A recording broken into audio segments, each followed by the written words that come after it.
Allu Arjun starrer Telugu blockbuster Pushpa 2 is wading into the election fever in the national capital. The ruling Aam Aadmi Party and the BJP are invoking Pushpa using posters with dialogues from the movie to target each other ahead of the Delhi Assembly polls scheduled early next year. Arvind Kejriwal-led Aam Aadmi Party issued a poster titled Kejriwal Jhukega Nahi, inspired by the movie's cult dialogue. The Delhi BJP issued its own poster showing the party's state president Virendra Sachdeva posing as the movie's character Pushpa on a throne.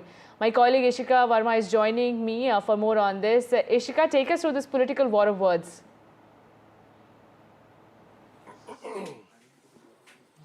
Well, certainly, ahead of the Delhi elections, we are seeing that, the election season is only getting interesting here. First, we did see how it, in fact, sparked a poster war where both the parties, the Aam Aadmi Party and the BJP, released poster that was, in fact, interestingly inspired by the Pushpa 2 movie. And today, BJP has released a video over the CM Bungalow controversy where they have alleged that there were irregularities in the renovation of the Six Flagstaff Road while Arvind Kejriwal was the Chief Minister. And to talk more on this, we are being joined with Virendra Sachdeva ji.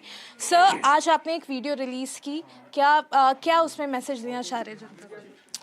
Arvind Kejriwal जिस बंगले को छुपाना चाहते थे, दिखाना नहीं चाहते थे, आज उसका एक वीडियो हमने रिलीज किया है और अब समझ में आता है कि ये मुख्यमंत्री आवास नहीं है, ये म्यूजियम है करप्शन का और उसको जनता के लिए खोल देना चाहिए। दिखाएं अरविंद केजरीवाल, 4 करोड़ की लागत से ज़्यादा सामान सिर्फ जिम और बाथरूम पे लगा है। अभी पूरे महल की बात नहीं हो रही है। आप उसमें ग्रेनाइट देखिए, सोना और जाकूजी देखिए जिसका ये उपयोग कर रहे थे, और वो जिम जो लगा हुआ उसके इक्विपमेंट देखिए। ये है आम आदमी। मुझे बताया गया है कि जो जाकूजी 5 स्टार होटल्स में भी नहीं होते, इनके जाकूजी में 35-36 कुछ प्रेशर पॉइंट है।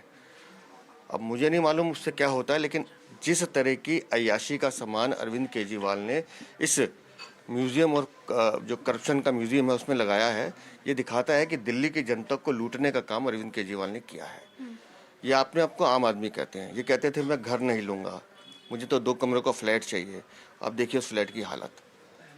अगर ये पैसा दिल्ली की जनता की सेवा में लगा होता तो आज दिल्ली की सड़कों की हालत ठीक होती, लेकिन चेहरा ईमानदारी का दिखा के और जिस तरह से इन्होंने दिल्ली की जनता को लूटा है, तो मैं अरविंद केजरीवाल से एक सवाल पूछ रहा हूँ, इस काली कमाई का सोर्स क्या है? अरविंद केजरीवाल वो बताइए। सर, इससे इंस्पायर होके कल ही आप लोगों ने एक पोस्टर भी रिलीज किया पुष्पा 2 के ऊपर, जिसमें आपका करप्शन के ऊपर ही वार था। उसे भी एक बार जनता को मैं आज फिर बता रहा हूँ, ये जो वीडियो आया है ये आंखें खोलने वाला वीडियो है कि दिल्ली की जनता से मुख्यमंत्री अपना घर क्यों छुपा रहे थे, क्यों वो चाबी नहीं दे रहे थे। तो भ्रष्टाचार हो या भ्रष्टाचारी, सबका दिल्ली में खात्मा होगा। रप्पा रप्पा रप्पा। So, in fact, you heard, the very slogan that he has also, in fact, made in the poster as well. So, certainly, just ahead of the Delhi elections here, the political season only getting more and more interesting. Over to you.